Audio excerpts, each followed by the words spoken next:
Take the money, Evan Miller, and disappear before he remembers you were ever here. The check lay between us on the polished marble table like something alive, bright white, perfectly clean, and cruel enough to make my fingers go cold. $50,000. More money than I had ever seen in one place. More than my mother had left behind after 3 years of hospital bills. More than my little sister Lily's prescriptions, rent, groceries, bus passes, and every overdue notice taped inside our kitchen cabinet combined. The man who pushed it toward me did not look angry. That was the worst part. Mr. Whitmore looked bored, as if removing a poor Omega from his son's life was just another unpleasant errand on a Thursday night. Behind him, the hotel lobby glowed with gold chandeliers and tall glass windows streaked by rain. Everyone moved quietly here. Bellhops in pressed uniforms. Women in silk coats. Men with watches that cost more than my entire apartment building. And then there was me, standing in a damp diner jacket with a torn cuff, my shoes leaving small dark marks on the marble floor. I had come straight from a 12-hour shift. There was still coffee dry beneath my thumbnail. I smelled faintly of fryer oil, lemon cleaner, and the apple pie I had packed but forgotten to eat. "I'm not taking that," I said, though my voice came out smaller than I wanted. Mr. Whitmore's pale eyes moved over me, not with hatred, but with the kind of disappointment people saved for stains on expensive fabric. Pride is charming when it belongs to people who can afford it. I folded my hands so he wouldn't see them shake. "Caleb knows I'm here?" For the first time, something like amusement touched his mouth. He glanced past my shoulder. Not much. Just enough. And that was when I turned. Caleb Whitmore stood near the far column, half hidden in the amber shadow of the lobby bar. Tall, still, dressed in a black coat that made him look even colder than the rain outside. His face was unreadable, the same face the business magazines loved to print under headlines about power, discipline, and impossible success. But his right hand was closed so tightly around a glass of water that his knuckles had gone white. He had heard everything. Every word. Every insult. Every quiet little reminder that I did not belong in his world. I waited for him to speak. One word would have been enough. "Evan, stay." "Father, stop." Anything.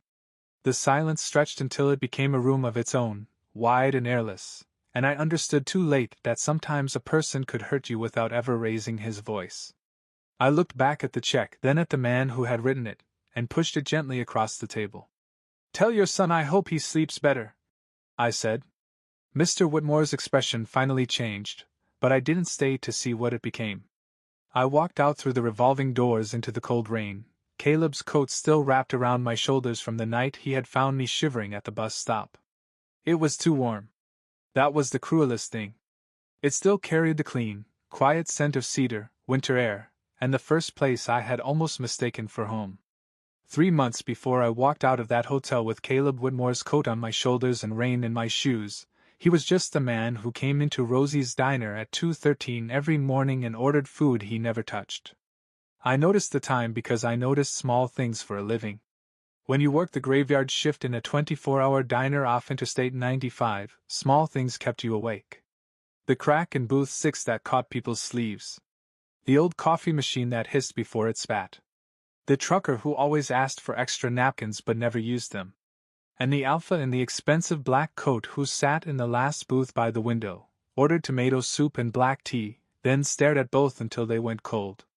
The first night he came in, I almost asked if he was lost.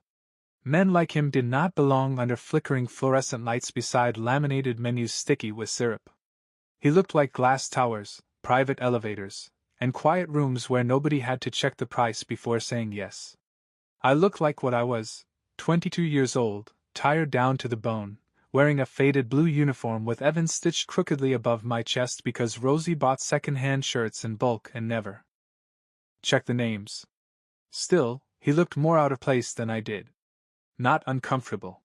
Not nervous. Just empty, in a way that made the space around him feel too large. "Anything else?" I asked after setting his tea down. He looked up slowly, as if returning from somewhere far away. His eyes were gray, colder than the rain sliding down the window behind him. "No." His voice was low, controlled, polite enough to be distant. Thank you. Most alphas filled the room without trying. Their confidence rolled ahead of them like heat from pavement in July. Caleb Whitmore was different. His presence was quiet, almost carefully folded in, but every person in the diner felt it anyway. Rosie stopped counting cash. The cook lowered the radio. Even the drunk college kids in booth 3 quit laughing so loud. I should have been afraid of him. Maybe I was. But fear was a luxury I had used up on rent notices, Lily's inhaler refills, and the red numbers on the electric bill. At 4 in the morning, when he left, I found the soup untouched, the tea untouched, and $100 bill tucked beneath the cup. My face burned so hard I almost chased him into the parking lot to give it back. I did not want charity. I did not want some rich alpha mistaking my exhaustion for permission to pity me. But Lily had a doctor's appointment that week, and Pride did not pay co-pays. So I kept $20 for the meal, folded the rest into a clean napkin, and saved it behind the register in case he came back. He did. The next night. Same time. Same booth. Same order. This time, I placed the napkin beside his tea without looking at him. You overpaid yesterday. He stared at the money, then at me. For a second, I thought I had offended him. Instead, something shifted in his expression, so small I nearly missed it. Not a smile. Not warmth. More like surprise, the kind a person feels when a locked door opens from the inside. Keep it, he said. I cannot. Why? I wiped an invisible spot from the table because looking straight at him felt too honest. Because then I will wonder what you think I owe you. The diner went quiet around us, or maybe I only imagined it. Caleb did not answer. Right away. Outside, a semi-truck passed, throwing white light across his face, and leaving him in shadow again. Finally, he pushed the napkin back toward me with 2 fingers. Then buy yourself dinner, he said. You look like someone who keeps giving hers away. My hand froze on the edge of the table. I had not told him about Lily. I had not told anyone how I packed half my meals into paper bags and pretended I was not hungry. But in his untouched bowl of soup, in his tired eyes, in the way he knew too much without asking, I felt the first small tug of something dangerous. Not romance. Not yet. Curiosity. And worse than that, recognition. By the 5th night, I had stopped pretending not to expect him. I still told myself it was nothing. Customers had routines. Truckers liked the same pie. Nurses ordered coffee with exactly 3 sugars. Lonely rich men could sit in the same booth and let tomato soup turn cold if that was how they survived the night. But at 2:12, I caught myself wiping the window table twice. At 2:13, the bell above the door rang, and my fingers tightened around the coffee pot before I even looked up. Caleb Whitmore stepped in with rain shining on the shoulders of his black coat, his face unreadable, his presence making the late-night noise of the diner soften around the edges. He did not look at anyone else. Just me. It should have felt arrogant.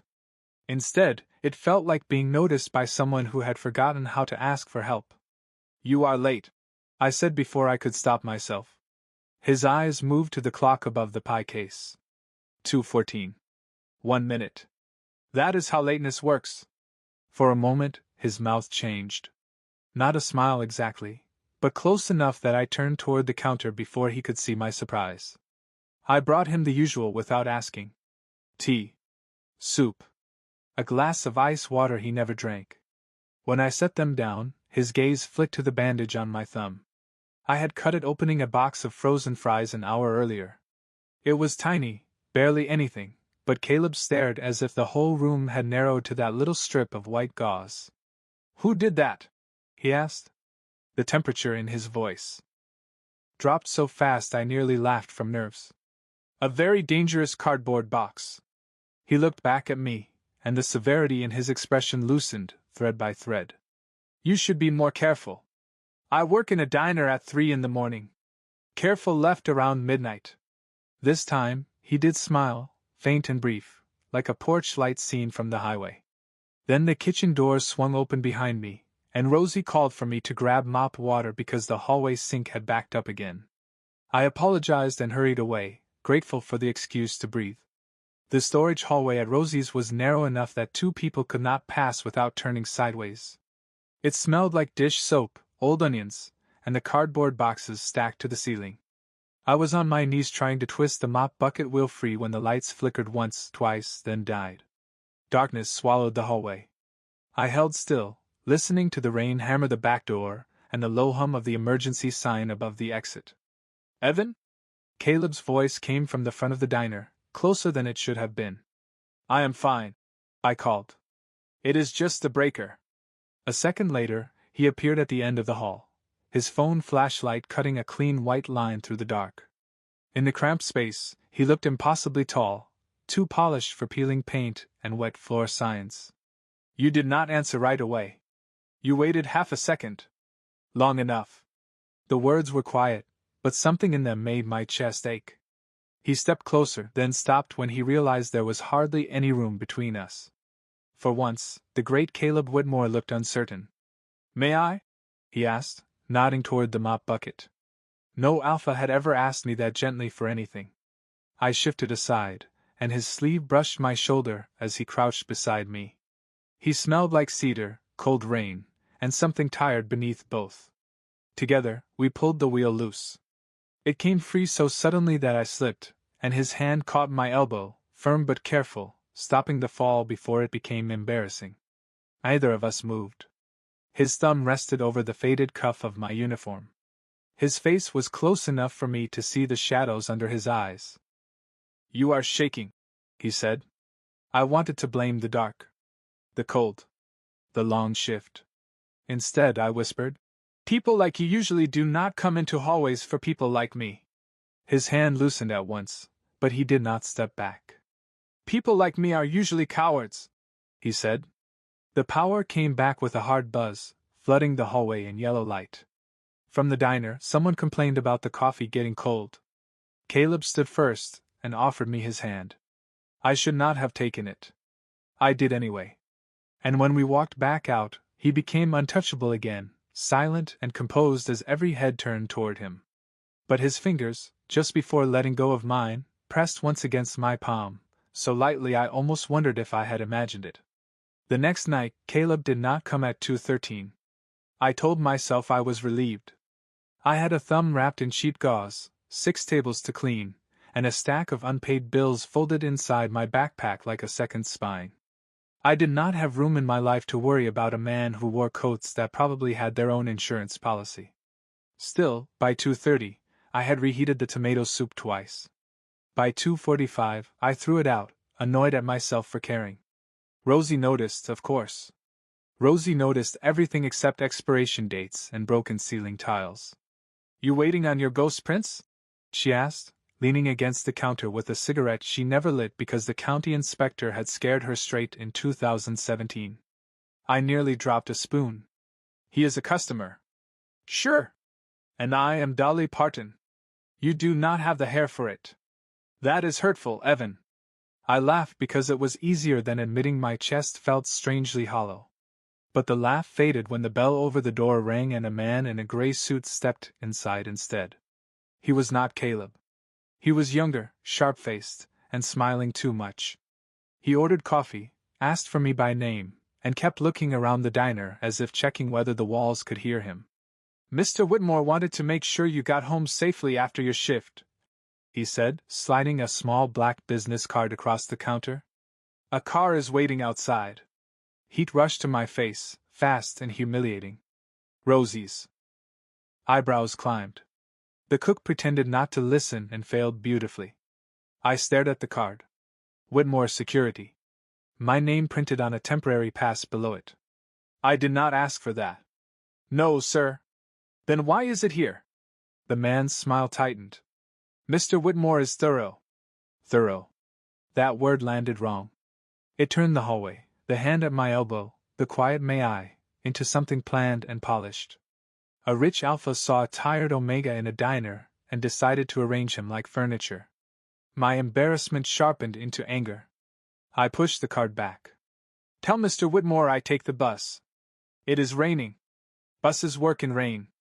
This neighborhood is not safe after 3 in the morning." That was when a low voice behind him said, Then say that to me, not to him. Caleb stood in the doorway with rain in his hair and no coat, as if he had stepped out of the night before it could finish with him. The man in the gray suit straightened so quickly he almost knocked over his coffee. Sir, I was only following the instruction to provide transportation. Caleb's eyes moved once to the card, then to my face. In public, all the softness vanished from him. He became still, cold, impossible to read. You were instructed to offer, he said. Not corner. The difference was small. It should not have mattered. But it did. The gray-suited man apologized and left so quickly the bell above the door barely had time to ring. For a few seconds, nobody spoke. Then Rosie whispered, Well, Dolly Parton needs a refill, and escaped to the kitchen like a coward. I should have thanked Caleb. Instead, I grabbed a rag and wiped an already clean counter. You sent someone to watch me? To drive you home? Without asking. His jaw tightened. Yes. That single word surprised me more than an excuse would have. He did not dress it up. He did not pretend it was noble. He just stood there, wet from the rain, looking at me like my anger was something he had decided to accept. I am not a problem you can solve with staff, I said. I know. Do you? My voice cracked on the question, and I hated that more than anything. Caleb looked toward the window, where his reflection hovered over mine in the dark glass. For the first time, he seemed older than 31. Not powerful. Just tired. My mother used to take the bus home from the community kitchen every night, he said quietly. My father always offered a car. She always said no. She said people who serve a neighborhood should not be afraid to walk through it. His fingers flexed at his side. One winter, she slipped on the ice 2 blocks from home. She got sick after that. Pneumonia. Complications. I was 15, and I remember thinking if I had been stronger, if I had insisted, if I had done something before it was too late. He stopped, and the diner sounds came back softly around us. The coffee machine breathing, the rain tapping the glass, Rosie banging a pan too loudly in the kitchen because she was absolutely still listening. My anger did not disappear. It changed shape. Caleb, I said softer now, I am not your mother. His eyes returned to mine. I know. Then, after a pause, that is what scares me. I had no answer for that. He reached into his pocket, placed $2.50 on the counter, exact fare for the night bus, then stepped back. May I wait outside until it comes? The question sat between us, careful and awkward and almost funny in its seriousness. I looked at the coins, then at his expensive shoes already soaked from the rain. You are going to stand in the rain for 20 minutes? Probably 22. The schedule online is optimistic. A laugh escaped me before I could stop it. Small. Unsteady. Real. Caleb looked at it like he had been given something fragile. I slid the coins back toward him. Fine. But if you get pneumonia, I am not responsible. He nodded once. Understood. But when my shift ended and I stepped outside, he was not waiting alone. On the bench beside the bus sign sat a paper bag from Rosie's, warm at the bottom. Tomato soup, 2 spoons, and a note in Rosie's messy handwriting that said, Since both of you are idiots, eat. The soup was still warm when I sat beside Caleb under the bus shelter, though either of us seemed brave enough to touch it at first. Rain rolled down the plastic roof in thin silver lines, and the street beyond Rosie's diner shone black under the traffic lights. At that hour, the city felt less like a place people lived and more like something left running after everyone had gone home. Caleb sat on the far end of the bench, leaving more space between us than the shelter required. His shoulders were damp. His hair, usually perfect, had fallen slightly over his forehead, and for some reason that small disorder made him look more human than all the polished silence ever had. Rosie thinks we are idiots, I said. Rosie appears observant. I huffed a laugh and finally opened the paper bag. 2 spoons, 2 napkins, 2 containers of tomato soup, and 4 saltine crackers wrapped in plastic. She had added a slice of apple pie too, probably because she was nosy and sentimental and believed sugar could repair anything short of a broken transmission. I handed Caleb 1 container. You know, most people eat soup while it is hot. He looked down at it like the cardboard bowl contained a difficult memory. My mother made tomato soup every Sunday. His voice was quiet enough that the rain almost covered it. Not the fancy kind. Canned tomatoes, butter, too much pepper. She said rich people ruined soup by trying to make it impressive. I smiled before I could help it. She sounds smart. She was. He took the spoon but did not eat. She opened a community kitchen in South Baltimore when I was 12. My father hated it. He said Whitmore's donated through foundations, not by standing behind counters with stained aprons. The corner of his mouth moved, but there was no humor in it. She ignored him. Every Sunday, she made tomato soup and grilled cheese for anyone who came in. I could picture it too easily. A woman in a warm kitchen. Steam fogging the windows. People lining up not just for food, but for the feeling of being expected. Did you help? I asked. Caleb stared out at the empty road. I complained. I was 15 and stupid. I thought spending Sundays there made me look less important. He swallowed, and the sound was small. The last argument we had was about that kitchen. I told her I was tired of smelling like soup in front of my classmates. She laughed and said someday I would miss being useful. The bus sign flickered above us. Still 8 minutes away, according to the schedule nobody trusted. I held my soup tighter, letting the heat sting my palms through the cardboard. After she died, my father closed it. Caleb said. He had the sign taken down before the week was over. I was too angry to stop him, or maybe too much like him to understand what he was taking. For a while, I did not say anything.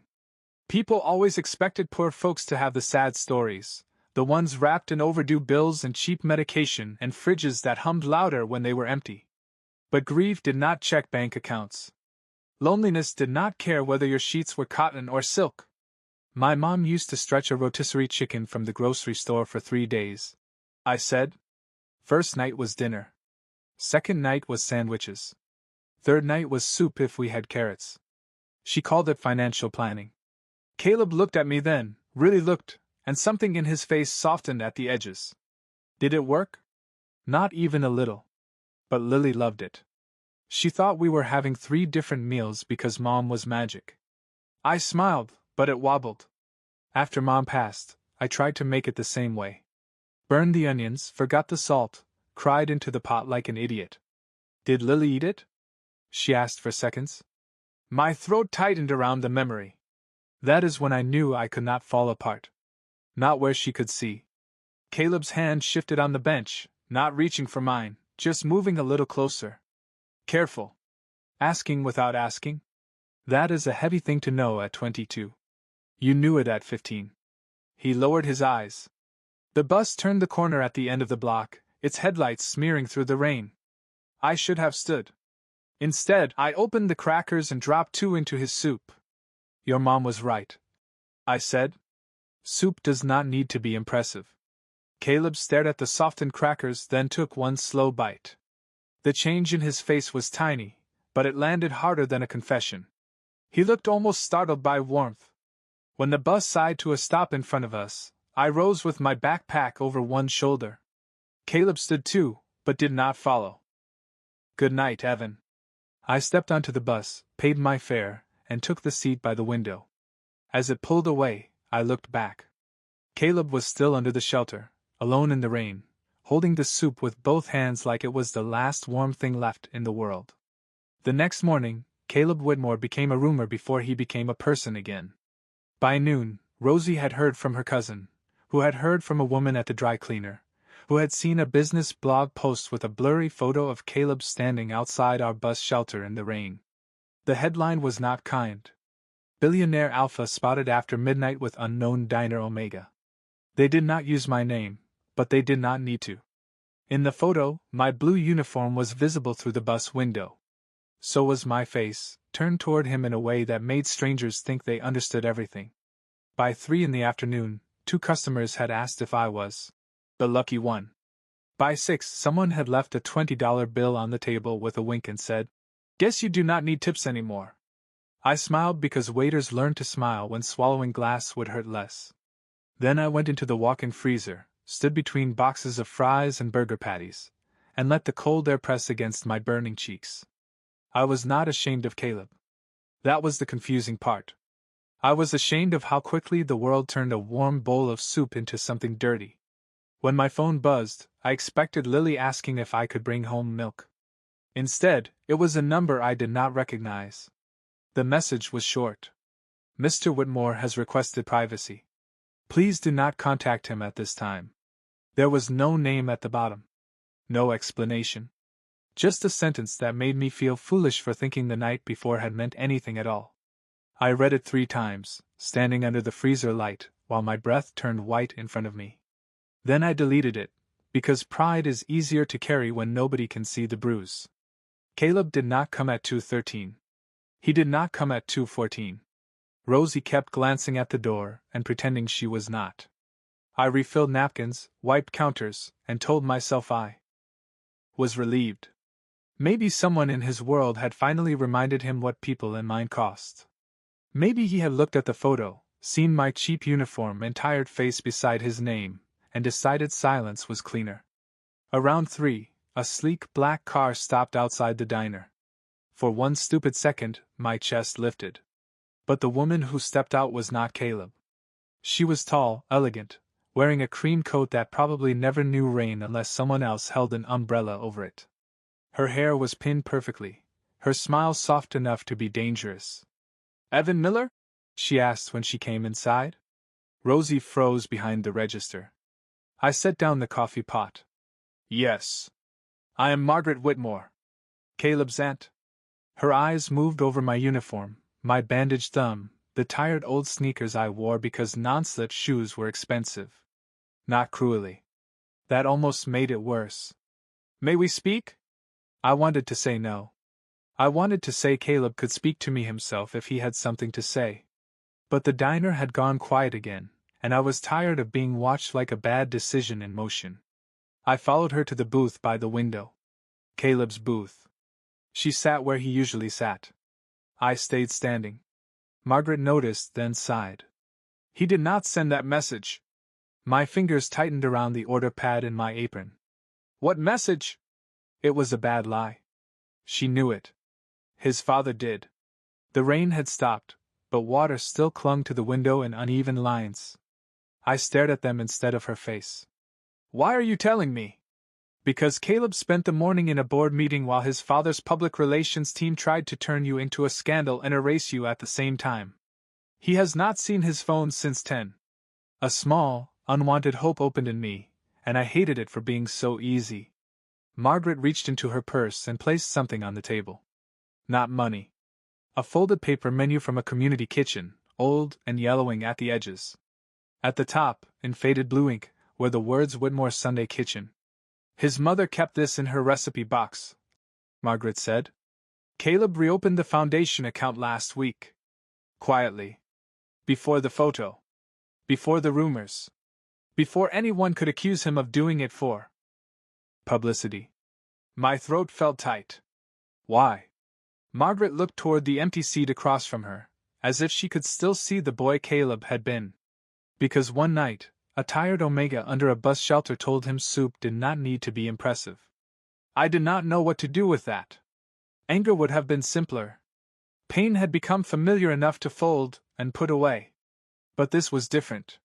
This was Caleb being absent and present at the same time, hurting me with silence while trying, somewhere beyond my reach, to become the kind of man who would not." Margaret stood, smoothing her coat. "He is colder when he is afraid," she said gently. "Do not mistake that for indifference." Then she left me with the old menu, the empty booth, and the terrible realization that walking away from Caleb would not hurt because he never cared. It would hurt because maybe he did, and neither of us knew how to survive it. By the time Caleb finally came back to Rosie's diner, I had already decided to stop waiting. That is the thing about hope. People talk about it like it is soft, like a candle in a window, but sometimes hope is just another kind of hunger. It keeps you standing long after your body asks to sit down. It makes you look at the door every time the bell rings. It makes you save the last bowl of tomato soup even when you know better. I had spent 2 nights doing that. On the third, I poured the soup down the sink before 2:13 arrived.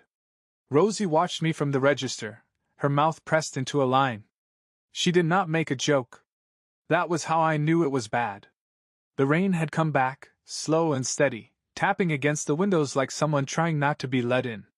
I had just finished wiping Caleb's booth when the bell rang. I did not look up right away. I knew before I saw him. The whole diner changed, not loudly, not dramatically, just enough. Conversations lowered. The air held its breath. Caleb stood inside the door in a charcoal suit, no coat, no umbrella, his hair damp and his face carved into that public stillness I hated because I now knew it was not strength. It was armor. "Evan," he said. One word. My name had sounded different in his voice before. Careful. Curious. Almost warm.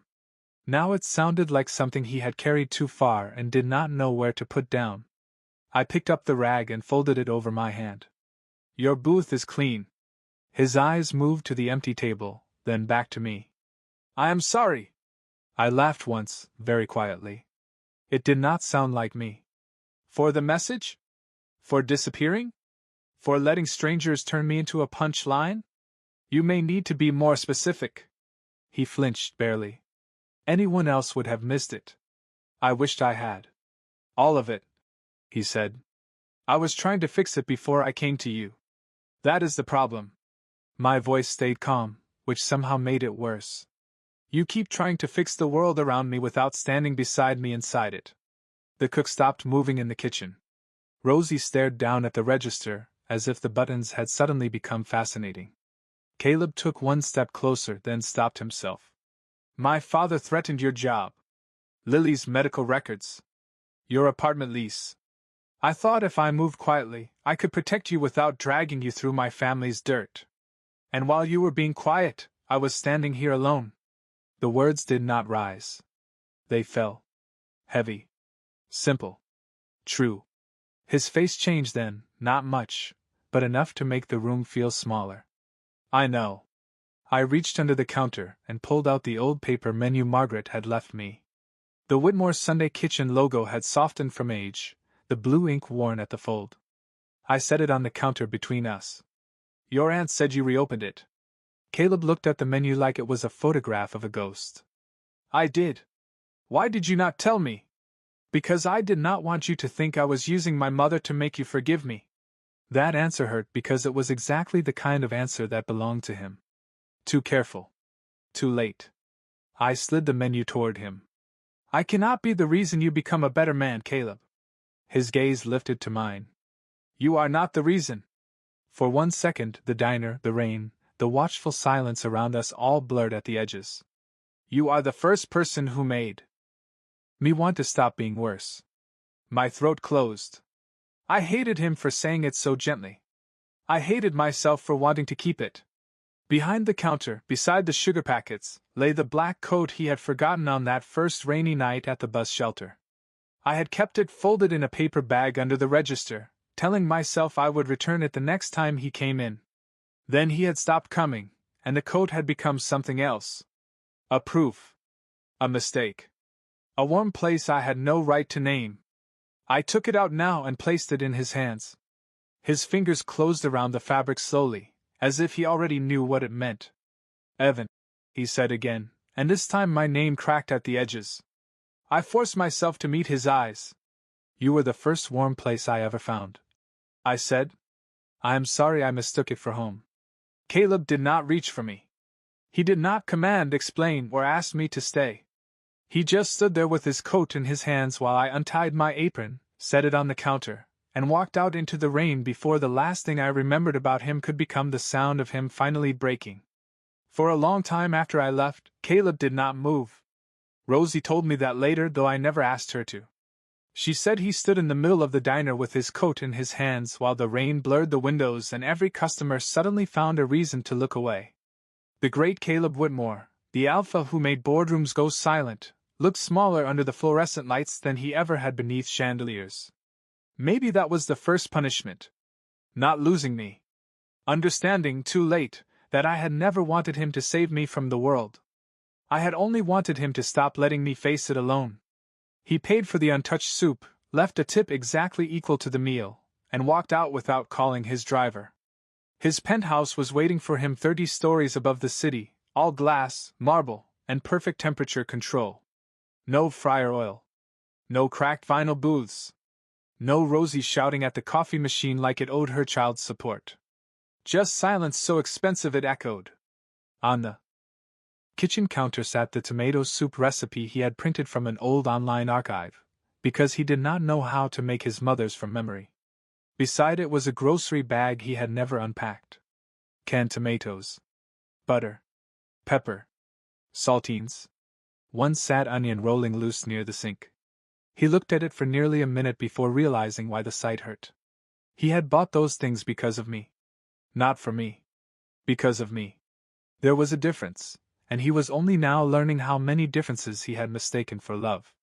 His phone was full of messages he had written and not sent. I am sorry. I should have come sooner. I was afraid. Please tell me where you are. Each one sat in the empty blue box, too small for the damage it was meant to repair. At midnight, Margaret Whitmore arrived without waiting to be invited, because apparently rich families still had spare keys even to each other's loneliness. She found him at the kitchen island, sleeves rolled up, staring at a pot of soup that had somehow burned on the bottom and remained watery on top. Your mother did that the first time too, she said. Caleb did not look up. I heard him. Yes. The answer was gentle, which made it worse. I thought I was protecting him. You were protecting the idea of him, Margaret said. The real Evan was standing in a diner, being humiliated by people who thought your silence gave them permission. Caleb closed his eyes. He heard my voice again, calm and tired. You keep trying to fix the world around me without standing beside me inside it. A sentence could be quiet and still leave a bruise. Margaret set something on the counter. A paper napkin from Rosie's, folded twice. On it, in my handwriting, was a list from a week earlier. Lily's inhaler, rent by Friday, bus card, apples if discounted, do not forget to eat. Caleb stared at the last line until the words blurred. Rosie found it in his apron, Margaret said. She said you should know what kind of person you almost let your father call a burden. That was when Caleb finally understood the shape of my life. Not tragic. Not helpless. Just constantly measured. Every dollar. Every meal.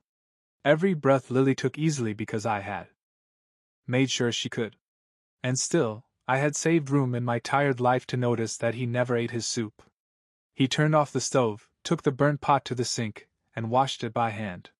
No staff. No assistant. No quiet delegation. Just hot water, dish soap, and his own hands learning the slow work of cleaning up what he had ruined. The next morning, the newspapers expected him at the Whitmore Quarterly Gala, where donors, cameras, and his father were waiting for the polished alpha heir. Caleb arrived exactly on time. He wore the same black suit, the same unreadable face, the same public coldness everyone trusted because they had never seen what it cost him. But folded into his breast pocket was not a silk square. It was a paper napkin from Rosie's diner, creased, ordinary, and carrying 5 words that hurt worse than any headline. Do not forget to eat. Caleb did not make a speech about me at the gala. That was what surprised everyone.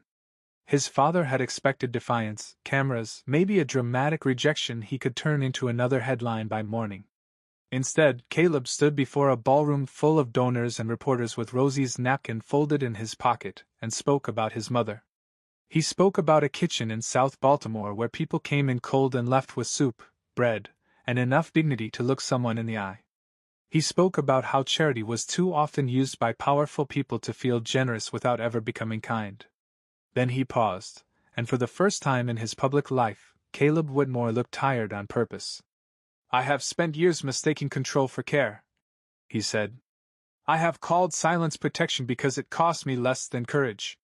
That ends today. By noon, Whitmore's Sunday Kitchen was no longer a private foundation project hidden behind lawyers. Caleb reopened it publicly, fully funded, with every staff member paid a living wage and every meal free. His father left before dessert. The reporters chased him down the marble steps, but Caleb did not follow.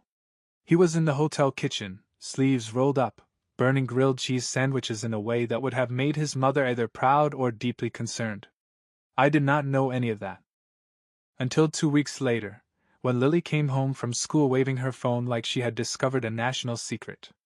"Evan," she said, breathless, "your soup guy is on the news." I told her not to call him that. Then I watched the clip 3 times after she went to bed. He looked different. Not happier. Not fixed. Just less hidden. And maybe that was why, on the first cold Sunday of November, I took the bus to South Baltimore with a paper bag of apples discounted from the grocery store and no plan beyond seeing it for myself. The kitchen sat between a laundromat and a closed pharmacy, its windows fogged with steam. Inside, people laughed over folding tables. Volunteers carried trays. A little boy in a red hoodie dragged a chair across the floor to sit beside his grandmother. Nothing about it looked impressive. That was why it hurt so much. Caleb was at the sink washing bowls. No suit jacket. No photographers.